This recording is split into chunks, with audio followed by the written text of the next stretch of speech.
Соңғы заман Крым-татар театрында кешкен hafta oldum. На прошлой неделе был крымско-татарский концерт, а в Крымско-татарском театре где-то пару месяцев назад. Но я это председатель профсоюза, поэтому мы каждый раз периодически покупаем туда билет и покупаем туда концерт для всех наших членов профсоюза, также сотрудников нашего университета.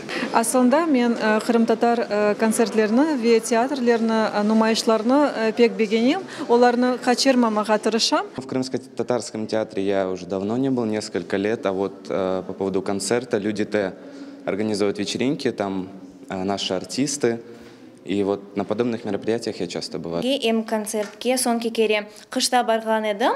Концертлерден иште хайрие концерты еді. Анда бізім чоқтан чоқ белі олған ержеларымыз иштирак етті ве или ахре. Буквально 2-3 дня назад в Крымско-татарском театре проводилось мероприятие, посвященное Дню пророка саллаху алейхи вассалям. И посетили его, очень понравилось, остался доволен.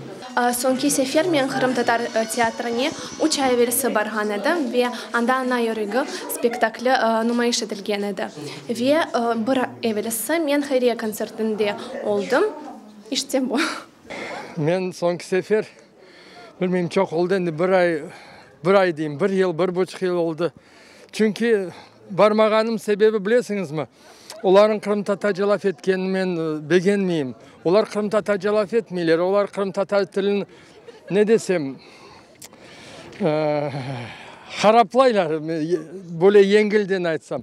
Onun için олар басаң мен нерваланып, нетіп қайтам.